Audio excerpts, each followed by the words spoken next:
नमस्कार, आप सभी का एक बार फिर से।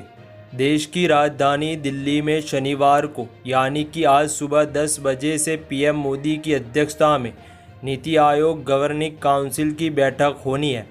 दिल्ली में हो रही इस बैठक को लेकर जमकर सियासत हो रही है।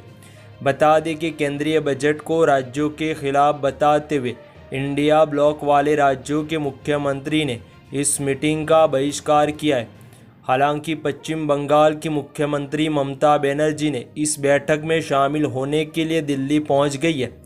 इंडिया गठबंधन के एक और मुख्यमंत्री हेमंत सोरेन भी आज ही नीति आयोग की बैठक में शामिल होंगे। ममता बनर्जी ने कहा है कि वह नीति आयोग की मीटिंग में बंगाल की प्रॉब्लम और ज़रूरतों को रखेंगी। अगर उनकी बात सुनी गई तो ठीक है, नहीं तो वह मीटिंग बीच में ही छोड़कर बाहर निकल जाएगी। दिल्ली में ममता बनर्जी ने तृणमूल कांग्रेस के सांसदों के साथ मीटिंग की, फिर अरविंद केजरीवाल के घर जाकर उनकी पत्नी सुनीता केजरीवाल से भी मिली। इसके बाद ममता ने कहा कि वह नीति आयोग की मीटिंग में जाएगी जरूर, लेकिन उनकी राय है कि वे नीति आयोग को भंग कर देना चाहे क्योंकि इसके पास कोई अधिकार नहीं है। ममता बनर्जी ने कहा, मैंने एक बार फिर आवाज़ उठाई है कि इस नीति आयोग को बंद करें। उनके पास कोई वित्तीय अधिकार नहीं है, वे कुछ नहीं कर सकते हैं। वे साल में एक बार बैठक बुलाते हैं ताकि अपना चेहरा दिखा सकें। कृपया योजना आयोग को दोबारा ले आए। योजना आयोग को देश का वास्तविक मूलभूत ढांचा होना चाहिए, जैसे वे पहले किया करते थे। ये नेताजी सुभाष चंद्र बोस की योजना थी और आज़ादी के बाद से इस योजना को देश और राज्यों के लिए बहुत काम किया है। कांग्रेस शासित राज्यों के मुख्यमंत्री नीति आयोग की मीटिंग का बायकॉट कर रही है। पंजाब के मुख्यमंत्री भगवत मान, तमिलनाडु के मुख्यमंत्री एमके स्टालिन और केरला के मुख्यमंत्री पिनराई विजय भी नीति आयोग की मीटिंग में शामिल नहीं हो रही है।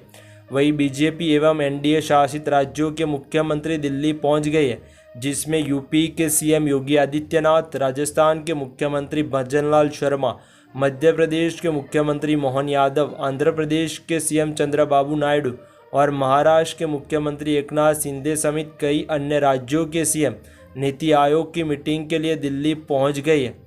इसी बीच यूपी से भारतीय जनता पार्टी को लगा एक और बड़ा झटका। राम गोपाल यादव शुक्रवार को फिरोजाबाद जनपद पहुंचे थे, जहां उन्होंने पार्टी कार्यकर्ताओं से मुलाकात की। उन्होंने कहा कि भारतीय जनता पार्टी तो पहले भी कहती थी कि वे 80 की 80 सीटें जीत रही है, इसमें भी क्या हुआ। भारतीय जनता पार्टी चारों खाने चित हो गई है। हमारी बात में अब ज़्यादा ताकत है। हम फिर कह रहे हैं कि 10 की 10 सीटें जीतेंगे।